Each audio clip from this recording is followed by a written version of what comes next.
Hey, welcome to the podcast today. Today we have a pretty sweet ultra runner. His name is Mason Woolriggett. I had to practice that one a lot in the before. No, it's Mason Wright, the buff runner on Instagram. I'm sure you've seen him running with his shirt off a lot, putting all of us heavier back of the pack runners to shame. So, Says uh, I'm still not a heavy back to pack runner. well, welcome to the podcast, Mason. Thanks for having me on. Yeah, absolutely. Hey, you actually reached out to us, right? Yeah. Yeah, that's cool. Like we've had a few people that reached out to us like, "Hey, I'd love to come on and tell my story." And I think that's neat to me. Mhm. Robbie and I don't have to do any work to it. It's like, "Hey, yeah, let's get you on." Because Yeah. sometimes scheduling people is uh 90% of the battle of doing a podcast. hmm But yeah, it was cool. So why did you want to come on the podcast? Like what drove you to Golden Hour Adventures? Yeah. I mean, just like love the content, and I love uh, I just love listening to everybody's story when it comes to ultra running. It's such a unique sport that I think just kind of like you kind of get there's different lights that get shown on it, and I think it's something that is so unique and individualistic that I think it's just cool to hear everybody's story, and so that everything that I'm doing right now and hoping to accomplish, hoping to share that story as well, and I thought it just was a good fit. Yeah, awesome, man. Cool. Well, talk to us about how you got into ultra running. Yeah, so I used to be a big boy. I used to weigh 285 pounds. Oh, wow. I was a big football player. Was not a runner. I ran a mile when I was forced to at school, and that was about it. And you know, yeah, again, not a runner at all. Graduated high school, and had a handful of football scholarships, track scholarships, and wanted to focus on school. I was going to go to medical school. Um, in the end, I actually ended up getting accepted to dental school and switch careers. That's a lot later, but I I didn't know what to do. I just was still a big guy and just was like kind of working out. And my wife's family invited me to run a Spartan race, and I was like, all right, I'll run a Spartan race. Like, I can run a 5K. I'll train for it. And uh, so I lost a bunch of weight so I could run the Spartan race. Fell in love with Spartan racing. Uh, Ended up, getting to where I am now weight wise, and actually raced professionally there for a little bit, and some stuff just in the Spartan world. And it was COVID that actually set You me. can't glass over racing professionally. You have to like Yeah, now you I got to mean, go into that like, oh, I was a professional racer. And yeah, COVID, like, no, come on. We're not gonna let that one yeah, slide. yeah. It was very, very short.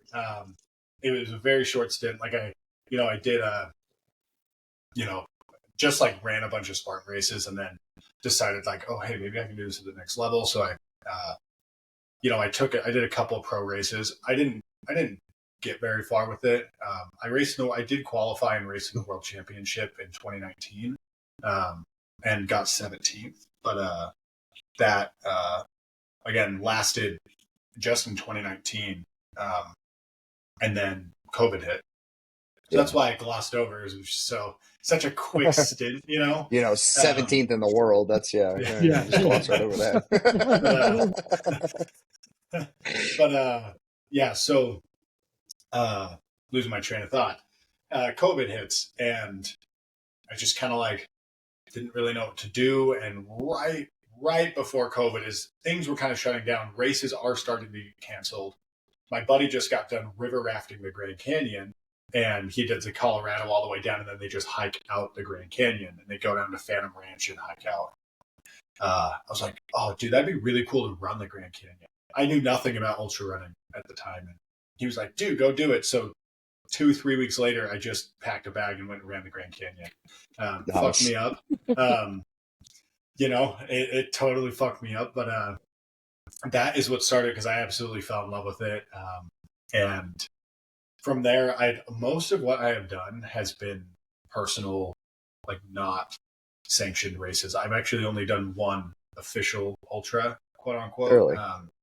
Yeah, because everything I've done has just been, running the Grand Canyon, running Kings Peak, going out and running, 50 miles, just doing crazy shit like that. Just What was your official race? Whiskey Basin. Oh, okay. Yep, What Whiskey distance was that Basin, one? 60 miles. Okay. 60 miles. That's actually my furthest distance so far. I'm hoping to hit 100 miles this weekend. But yeah, so I just started running, doing crazy things like the Grand Canyon, running the tallest peak in Utah, and taking on these big events like that, and just kind of snowballed from there. I ran Whiskey Basin. Actually tore my posterior tib running Whiskey Basin. Oh Um, shit. yeah, that's I ran 40 miles with it torn. Oh, Oh, It was god awful. I was on pace to get top 10 in that race, and ended up getting second to last. you couldn't have got the job done and got DFL, bro? Like, come on. No, nope.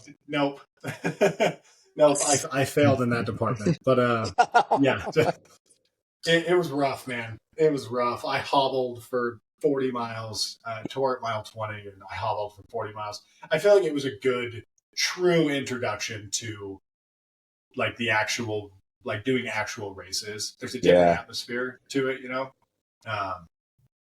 But yeah, now here we are. I was out for a minute there. I jumped back into Spartan racing for a stint. I got second place in Hawaii, 2022, and then 2023. I had some weird health stuff. I was supposed to run the Grand Canyon again and some other. I was supposed to do Speed Goat and a couple of other ultras here and there, but I had some just really weird health stuff that just didn't fit the running those long distances. I was still running plenty, but not ultra distances. But now we're back and ready to go. Yeah. You talk about your injury at Whiskey Basin. Like, what do you think, in your opinion, like drives the trail and ultra runner guys to keep going like that? Guys and gals as well. Because I see it all the time. It's like, nothing against the marathoners, but like I see, like, oh, I something happened. I stopped running the race, but like I've been the same. Like something's happened in a race, and I'm just like, we'll just deal with it and keep going. Like you're the same way. I'm sure something's happened with Robbie as well. But it's just like, what do you think drives the trail and ultra runners to keep pushing like that? I mean, it's all mindset. I mean, you know this. Everything with ultra running is mindset. Like if you go into a race with a bad mindset, odds are you're going to DNF. It's just, it's all mindset. But I think that there's just something. I mean, to be completely honest, we're all mentally ill. But like we really like, there's just something that has just like clicked for ultra runners that I just don't think it's unlocked until you pass that 30, 40 mile mark in running. So there's just something that kind of clicks in ultra runners that everybody can unlock. It's just a matter of unlocking it in one way or another, whether that's trauma from your past, which I feel like is a pretty standard experience for most ultra runners, and or it could just be you just wanting to better find something new and unlock some potential that. And again, that's why people sign up for ultra marathons. They don't sign up for it because they're going to get a fun medal at the end. I mean, we love the fun medals, but there's something else you're trying to achieve with ultra running that you can't achieve in a marathon, you can't achieve in a 5K. And nothing against those races. It's just there's something else with ultra running. And so when you sign up, like I'm gonna finish this shit. And so you just keep going because that's you signed up to finish that run and try and unlock something new. Yeah. I was dumb to continue, to be completely honest. There are moments when DNFing is okay, and this was one of them. But because it put me out for almost a year. But like it's just that it's all mindset. Robbie, did you like that? I asked a you question. You did. I liked it. When you were off for that year, were you mad at yourself for finishing the race? No, it's I don't even think bittersweet, encompasses it. Like I was mad at myself, but at the same time, I'm like, fuck yeah, I finished that race. Like, what a story, you know? Like, yeah, mile 20, you tear a very, very important tendon in your leg that helps you with running, and then continue to go for 40 more miles. You know, it's like having that story is so cool. If I could go back, I don't think I'd take it back, but I also understand how stupid I was for continuing, because it did. It put me out for almost a year. I didn't run for almost 6 months. Like, I got told by doctors I'd actually never run again. And if I did, I'd just be a hobbling old man. So, you know, it's this weird, again, it's not bittersweet, but I think you guys are kind of getting what I'm saying here. Yeah. And now here you are swinging middle finger in the air. Yeah. Yep. Throw a little Kid Rock reference. Okay. Nothing can stop me.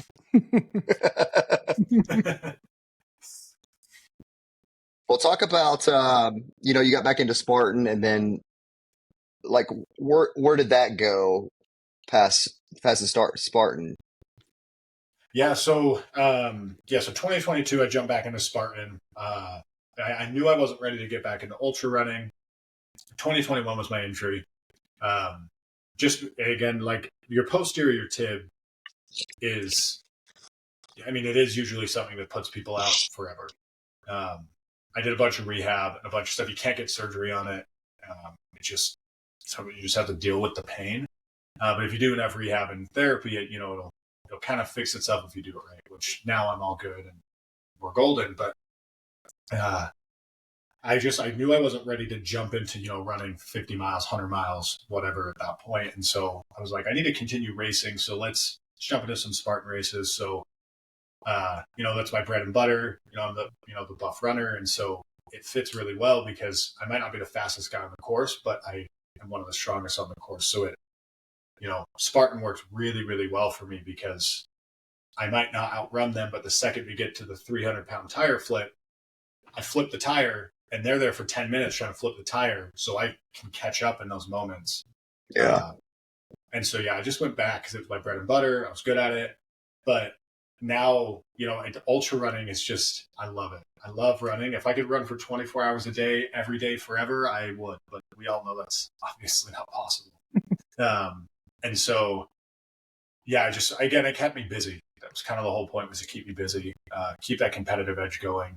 And then knowing that I would come back to ultra running, I had the Grand Canyon planned, and I had Speak Up planned. I had a couple of other ultras planned going into 2023. That's why we jumped back into Spartan. Nice. Now, do you think you'll still continue doing Spartan with ultra running, or is it ultra running's the king? Yeah, I think I've kind of lost that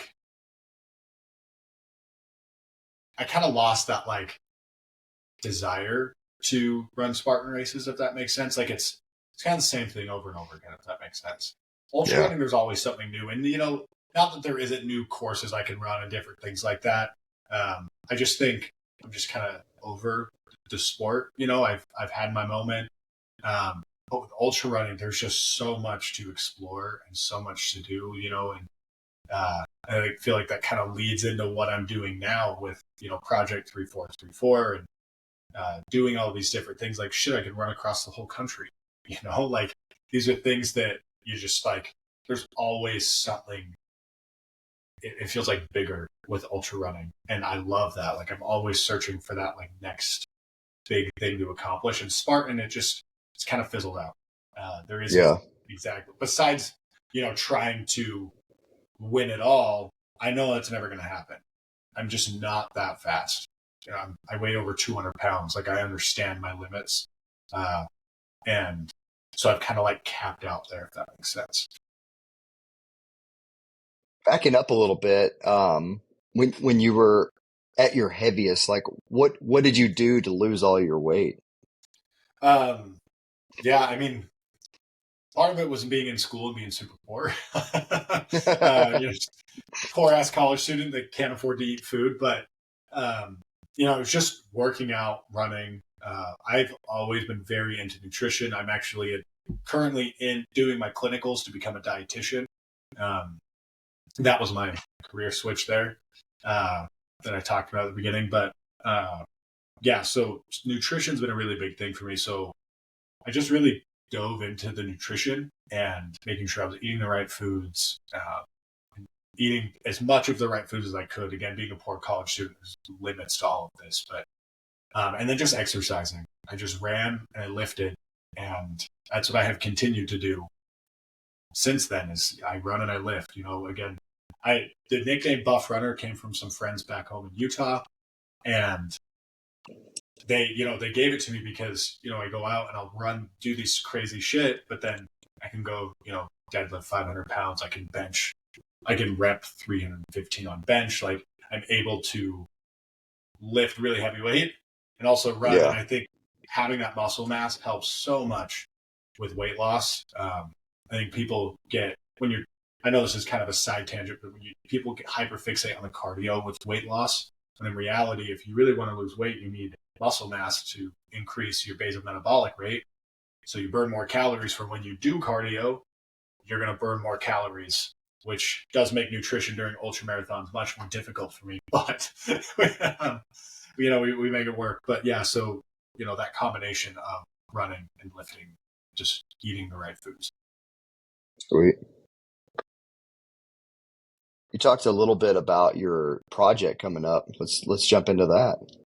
Yeah, so Project 3434, 3434 stands for the total miles of running across America. We're doing this, we're starting in Seattle and we're going to end in Miami Beach. This is in 2026. I know I'm scheduling it out far for several reasons, between social media, funds, I'm still in school, training for it. A lot of people just kind of like go out and do it, but I wanted to kind of build into it and, not just build the hype for it, but really get behind the cause that we're doing this all for. I partnered with a foundation called the Single Parent Project. They're an organization that helps support single parents in need. My mom was a single mom. The majority of my childhood.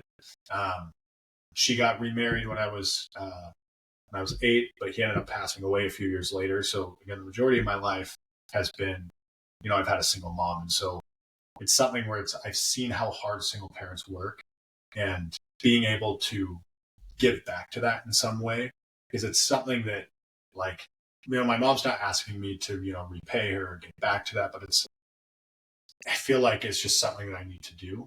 And giving back to the community as a whole, I think is the best way to do that. Because again, single parents are one of the most overlooked, forgotten about groups of people because they just get the shit done. They just do it, and I think it ties in with ultra running really well too, because it's like ultra runners just get the shit done. And you just continue to take that one more step. And that's what single parents do every single day, but they don't get a medal at the end of the run. There is no end of the run. It's just something that continues. And so being able to help and support the population like that is really important to me, just because of, my childhood. So that's what we're doing all of this for. And all of the events that are a part of it, I have the 24-hour run this weekend. I don't know when you're releasing this episode, but if it gets released after this weekend, then, it's past. But, we have the 24-hour run, and that's around the track. And there's a big community event we're doing with it where everybody's going to come run the final mile, and, we're all going to finish together, because that's what this is all about. Is, it's not about what I can do. It's about what we can all do as a community. And I have a whole schedule planned out over the next year and a half at this point. And I'm going to run across the state of Utah. I'm going to do a speed project with a group of people. I'm going to do an ultra murph, which is run a marathon, 1,000 pull-ups, 2,000 push-ups, 3,000 squats, run a marathon in a 30-pound weighted vest. Golly, that sounds terrible. Oh my God. I'm excited. Oh my God. I got a 100-miler scheduled. So there's like a whole bunch of different things that we had leading up to this. And it's all for training. It's all for training to run across America. And then again, Seattle to Miami Beach. Until someone proves me wrong, I will be the first person to do that route. I have yet to find someone who's actually run Seattle to Miami Beach.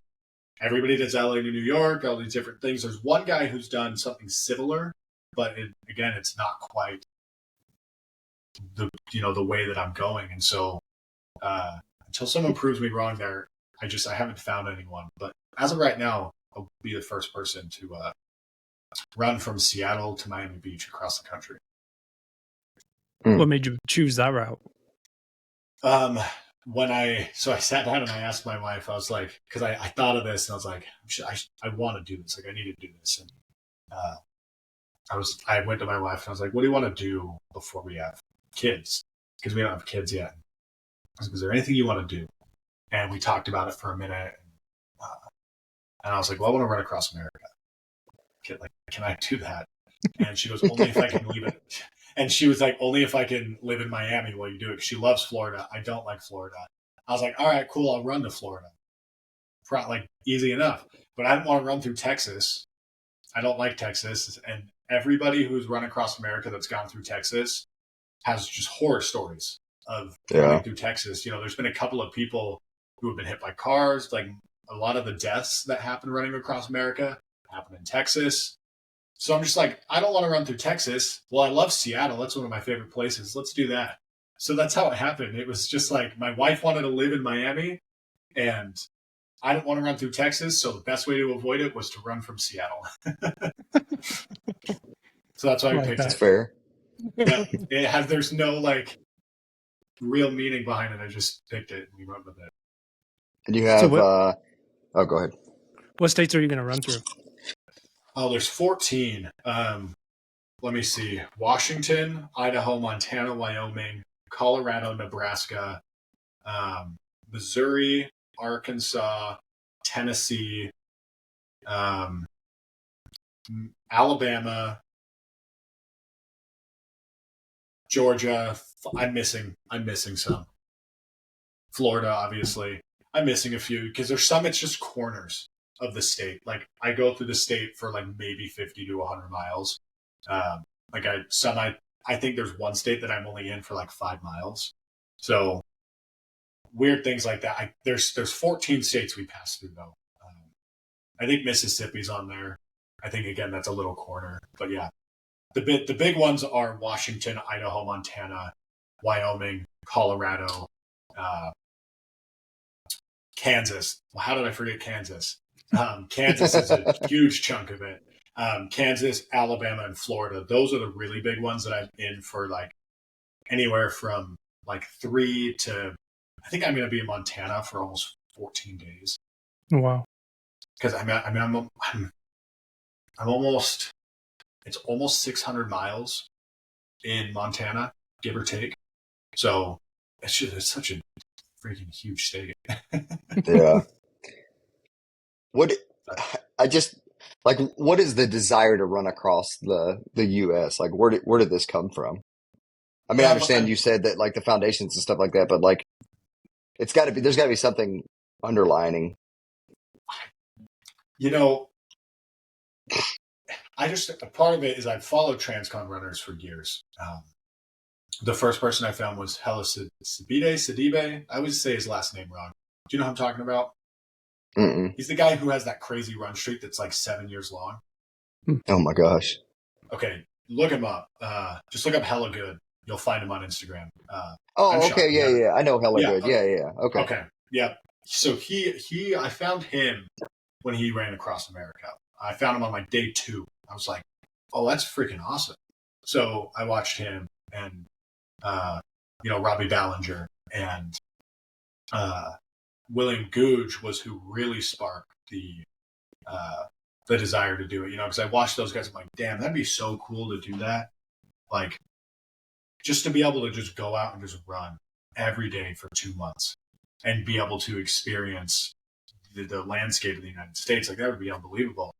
And then William Gooch did it. And I was like, shit, I think I could actually do this. And, but I was like, I got to have a reason to do it. Like when you're day 38 and it's pouring rain outside and 40-mile-per-hour winds and you got to go run 50 miles, there's got to be another reason other than like, I just want to do this, because that's basically the other reason. It's just like, I just want to experience the United States for what it is. I think that the media portrays an image of where the U.S. is at now, and not that it's all wrong. I think that things are kind of a shit show right now, but really being able to see the people along the way and see what the U.S. really is and experience that and along the way being able to support a whole community and support single parents, that's kind of it. It's just like the accomplishment of doing it, supporting the single parent project and single parents, and then also just seeing America for what it really is, because it really is such a unique place. Like there's nowhere else in the world that has such a diverse landscape over such a, big, massive land. Because you have Russia, but like it's just the tundra, like it's just one giant forest basically.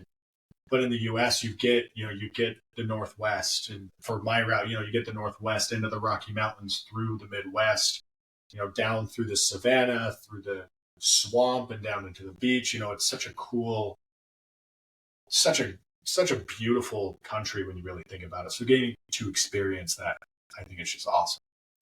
Yeah. What does your support crew look like for something like this? It's different for everyone. There are people who have done it solo. They just push a baby stroller full of food and clothes and, just do it that way. But then, you can have one guy, like when Hella did it, he just had his wife. And his wife just followed him in the RV and was support crew that way. And then you have people like William Googe who have 6 people. Or Paul, for instance, Paul Johnson. He had 6 people. And I don't know if you've seen Andrew Linder, who's doing it right now. He's doing it a 15-pound weighted vest, which is wild. You guys need to go check out what he's doing, because it's absolutely crazy. Again, his name's Andrew Linder, but he has 4 guys with him, and so it varies. Depends on the resources you have available, who's willing to come with you, because in reality, it's like 2 months. Yeah. Yeah, and William, I don't know how Will did it.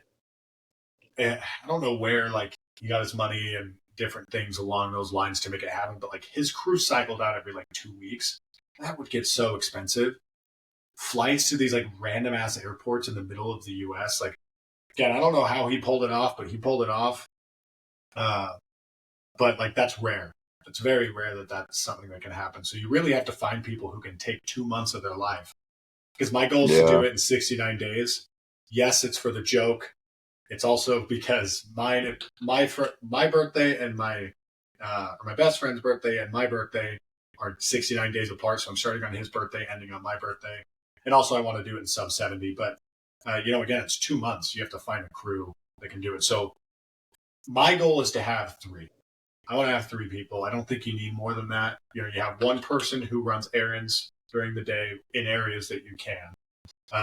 And then you have one person driving the support vehicle and then the other person crewing. And that way you can get a rotation with the 3 of them. Mm-hmm. If I could get 4, that would be great. But I think 3 is a safe and healthy way to do it. So. Yeah. Is the number you're shooting for 50 a day? I lost you. I'm so sorry. Oh, you're still here. You're good.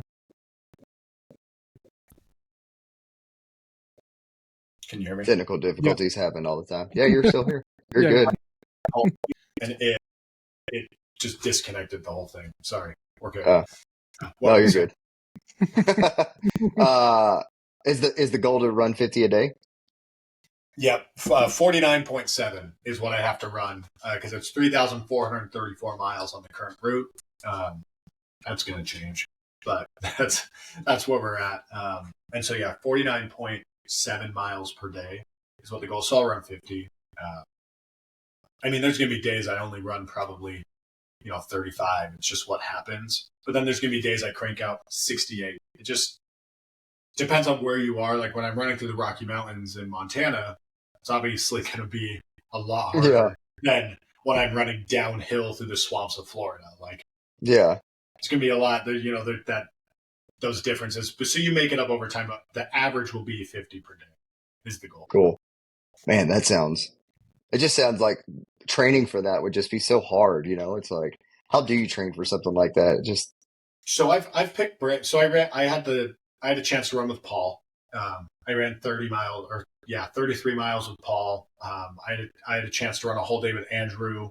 We ran 42 miles, and I've also been able to talk with a few other people who have done these Transcon runs, and all of them, you run basically 100 miles a week for a couple of months leading up to it. And, you run your races and you do those things and then you can just go do it. They all say that the first month is training for the final one. I can see that. Or for the people who funny. one of the guys I talked to, he pushed a baby stroller. And it was like, I spent the first 30 days to train for the last 120 days because it took him like 150 days. And so it's like, well, yeah, you basically spend a month of that run. It's just training to run more, which makes sense when you really think about it. So yeah, that's insane. What kind of sponsors are you going to pick up for this? Death March. Yeah. They're sponsoring this run. And when are you releasing this episode, do you think? I have no idea. Cool. You got to wait till at least after Tuesday for me. I'm going to show you something really cool. This is you guys are getting a sneak peek, and they might kill me for showing you, but I'm going to show you anyways. This is a sneak peek at the official artwork for the project from Death March. Oh, that's sweet. Yeah, I like Dude, that. it's so cool. It's Yeah, so that's cool. really I know cool. that this camera isn't the best, but that's going to be the official artwork. We'll put on shirts. It's going to be awesome. Hopefully by the time if you just wait till Tuesday to post this at least, then we're golden there. But yeah, you guys will be able to buy those shirts, and we're talking about doing some hats with it and different things, and that's also going to go on whatever RV or trailer we have. It's going to get plastered over it. It's going to be awesome. But yeah, cool. Death March is going to be one. And then honestly, just kind of, anybody that fits the mission, like I'm not just going to accept anyone to be a sponsor. Anyone that fits the mission that, I want to work with, that want to work with me. I just go, I'm hoping to find a big gear, like someone like Rab or Goreware or Jack Wolfskin, someone like that who can provide, really, really nice rain. Because it's going to rain. It's going to be a lot of weather. And so having someone to provide gear like that would be really cool. And also someone to just help front, a big chunk of change because it's expensive as hell. When you think I can about only imagine. the gas, think about just driving across America, how much gas that costs. But now you're driving at half speed, a lot of idling, there's, you're spending triple the amount in gas. And I'm going to have an RV or trailer. I'm actually looking to buy one right now. And so you minus that expense from it of having to rent something if you need to rent something. So it adds up, the cost. And so having a big sponsor that helps pay for something like that would be awesome, but kind of open, we've got our one sponsor right now, and I love it. I love Death March. I think they're great. I love what they're doing. I love their stuff, and I think it fits absolutely perfectly. My kind of catchphrase that we've come up with on this is, when you're running across America, every day is a Death March. That's why we're partnered with Death March Running Company, because it's every day really is a Death March when you're doing something like that. And so it really fits so well.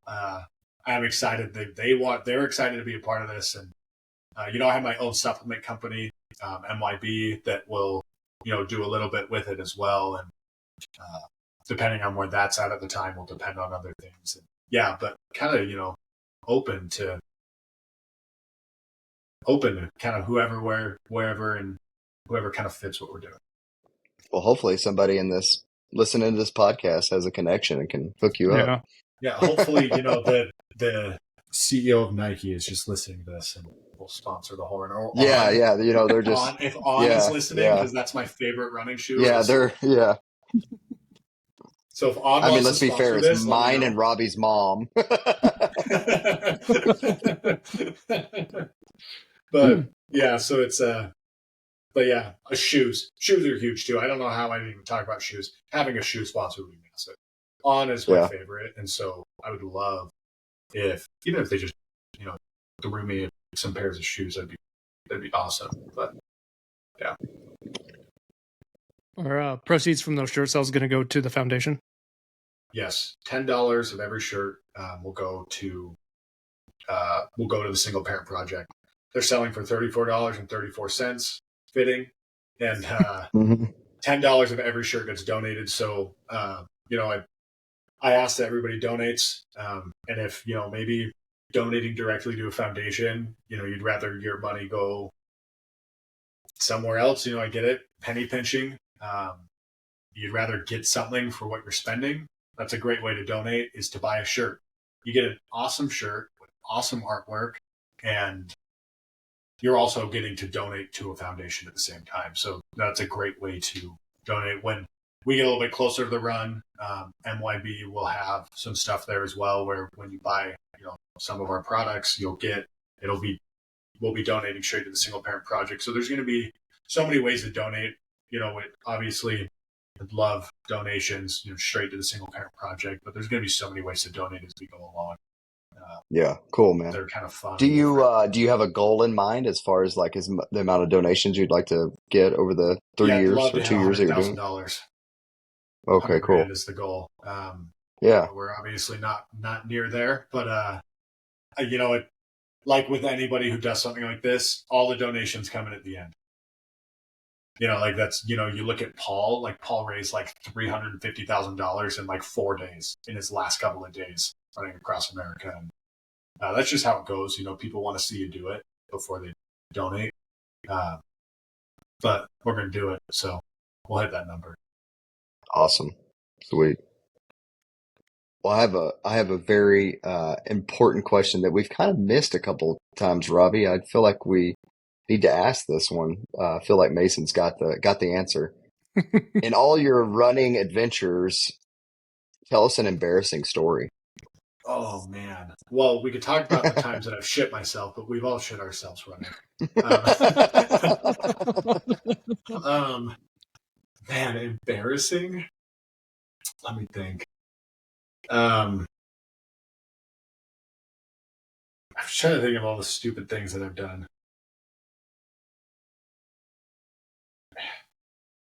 Well, how about we'll come back to that when you think on Yeah, it. let's come back to that. I'm going to think about it as we keep talking. Yeah, you I'm think about it. Yeah, I'm kind of lost at the moment, but yeah, we'll come back to it. Well, you've already hit on your shoes. What other kind of gear are you using? I'm really not like, I like my gear, but I'm not super picky. I will say I'm kind of an oddball. I rock a Suunto, always have, always will. I'm not a Garmin guy. I'm not a Coros guy. I wear Suunto. I like Suunto. I think that they make. You might be the first person I've ever met to wear one. Dude, first person on the podcast, that's for sure. For sure, yeah. It's just like the quality of the stuff that they produce for the price. Like I think it blows everyone out of the water. Like you're getting the same. You might not get all the fun connections that Garmin has because Garmin seems to be partnered with the whole freaking world. But do we really need 19 different apps to connect to with our Garmin? So like honestly, like this watch will last me on full GPS power. It'll last me, I think it's like 65 hours or something like that. I got it for $500. Like it's not, $900 like a Garmin. And Yeah. I mean, obviously Garmin's are amazing watches, but I'm a Suunto guy through and through. I've always had, since day one, I've had a Suunto, and until someone changes my mind, I'm going to keep rocking the Suunto. Headphones, Aftershocks, it's easy. The bone conducting headphones are the way to go with running. It keeps you safe. They're comfortable, good quality, like sound. I really like those. Outside of that, it's pretty random. I'm not like, I wear a crop top. I wear a crop top when I run. Outside of that, like I have just random rain jackets that I'll wear when it's rainy. I just wear whatever tights that I have when it's cold. There's like no like in vests. I just have my vest that I bought. It was a Nathan vest. I just rock it. I'd love to get a Solomon vest. but I got to pay my tuition first. And, Mhm. like, yeah. And then as far as like trail shoes, because I'm a trail runner, I'm not a road runner, but I'm out in Missouri. So what else the hell am I supposed to do besides road run? I actually have never tried On's trail running shoes, but Nike Pegasus is my go-to trail running shoe. I've gone through 4 pairs of Nike Pegasus trails, about 400 miles a pop on each of them. Wow. They're the longest lasting shoes I've had out of all my trail shoes. Most of them die out. Just I'm a heavy guy, and so my shoes go out quick. Like I just like that extra pressure on the shoe on the sole just breaks them down quicker. But the Nike Pegasus, they all day long. But yeah, that's pretty much Nice. it. I'm kind of random with it. I wouldn't say there's anything else real specific besides the watch, the headphones, and the shoes. Yeah, cool. Well, who is somebody from your network? And it seems like your network is pretty diverse of all the individuals that you know, but who's somebody that we should have on the podcast? It would be kind of I, interesting if you mentioned somebody from the Spartan world because we've never had a Spartan racer on other than yeah, yourself. I've got a few. Yeah, so one of them, his name's Nate Williams. He is a huge inspiration for my ultra running. Huge inspiration for my ultra running. I've paced him in some races. He's come in to do some pacing for me in the 24-hour run. He is incredible. I'm so upset he won't get more into social media because like he got third. I think it was third place in the Moab 240 the year David Goggins got second place. He almost got the Triple Crown, but that giant forest fire in Tahoe, just in California that closed the Tahoe 200, he wasn't able to run it, or else he would have gotten the Triple Crown. He gets first and second place in these massive 100-mile, 200-mile races all the time. The dude is a freak of nature when it comes to ultra running because I've never seen him eat a healthy food. He drinks Coke and eats Fritos and then goes and runs 200 miles. It is absolutely insane, and I don't know how he does it because if I eat Coke and Fritos, I would die. So, but again, he's unbelievable what he does. Nathan Williams, 100% should be on the show. Another guy, Sam Schaefer. He's someone I've met out here actually, and he just ran his first marathon. He's dabbling into the ultra running world as we speak, but he's an amputee. He only has one leg, and just what he's done, just what he's done with his running is been phenomenal. Like there's not very many amputees that are running, let alone running marathons, let alone trying to run ultra marathons. I think he has an ultra marathon actually coming up at the end of this year, or in a couple of weeks here. And so he is someone else. He's 100% someone else should be on. And then from the Spartan world, I'm going to get her last name wrong. Her name's Kate. I think it's just Kate Frump. I'll send you her info. She's also someone who just absolutely kills it in the Spartan world, and also does ultra running as well. But Spartan is like her main deal. And I met her running Cirque Series. I don't know if you're familiar with those races. Yeah, a little bit. Yeah. Yeah, they're small races. Like they're like, I think they're only like 8 miles or something like that. Some of the hardest races I've ever run in my life. But I met her running those, and she's awesome. And what she's done in Spartan is pretty freaking cool. So those are my 3. Sweet.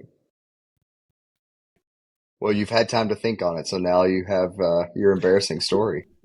Dude, so it's hard to really think about when everything I do is just like kind of alone. Like all my friends, they're not runners. None of my friends are really runners. Like I've met friends running, but like all of my like really close friends are not runners. So like all the embarrassing things that have happened to me, I've been alone.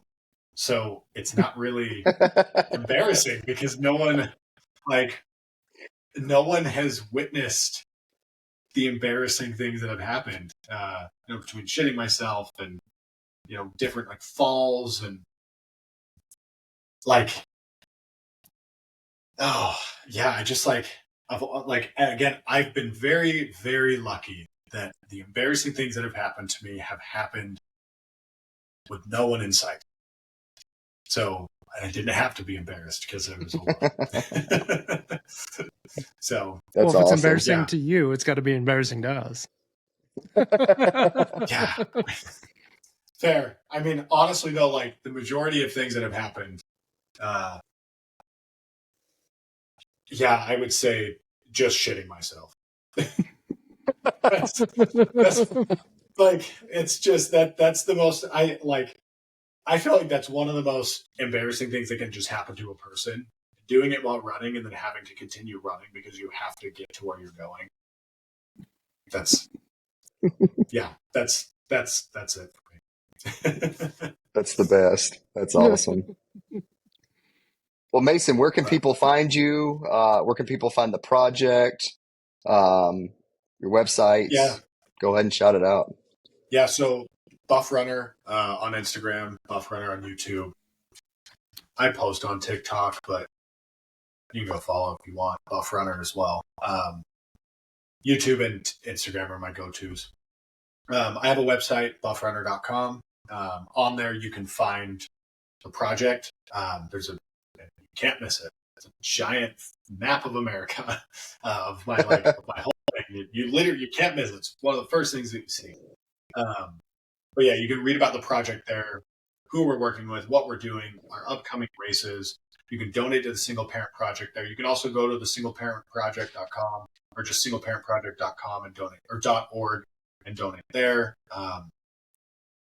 Yeah, those are the places you can find me. I'll talk with anyone. Message me, reach out. I'd love to run with people. I love to hear people's stories as well, and just engaging with the community. So awesome. When are the shirts dropping? They drop. I think we're announcing them Tuesday, and then they drop Wednesday. Okay. But yeah, we're announcing them on Tuesday. Okay. So you'll be able to see the artwork in more glory. But sweet, awesome. It's the artwork's so cool. It has the word project. It shows, so like the P is the Space Needle in Seattle, and then it shows like all the different landscapes that I'll run through. It has the Rocky Mountains, it has plains, has savanna, it has the peach trees, from like Georgia, and then the last one is Miami Beach, like the iconic, like neon colored lifeguard house that's in South Beach. It has that in the final T project. Yeah, that's super cool. Super. And then obviously you saw the American flag, and then the Statue of Liberty is holding a squeeze water bottle with like the long tube, Yeah. And then the book is a box of shoes. It's great. And then the Statue of Liberty has a mustache for the perfect. stash. So yeah. I'll definitely have to get one. Yeah, I'll have to get one. Oh yeah, they're great. I know. I love that all three of us have got the stash going. Yeah, it's great. It's awesome. Well, Mason, thanks so much for coming on, man. It's been a blast. Yeah, thank you so much. Yeah, I love sharing my story and meeting new people and hearing all of it. So absolutely, I can't wait to follow the project over the next 2 years. Hopefully, we'll be in a spot where we can throw some miles down together too. Dude, that would be awesome. Anybody can come run with me and any of this stuff. Like I want to run with people. Like I'm going to have a live tracker when I run across America, and I want people to come run with me. I want people to fall in love with the sport because running is absolutely amazing. I mean, it's changed my life, and it's just, I love running. I love running, and I want other people to love running. And being able to connect with people while running is also just such a great way to connect. And so please come run with me whether you're wanted to come run for during the 24 hours, if you want to come run when I'm doing all my other shit, like running across Utah, when I run across America, all the different things. Like I want to run with people. So let's run together. Awesome. Well, y'all go check him out. Go follow him on Instagram. Buy the shirt. And let's get this $100,000 raised. Let's do it.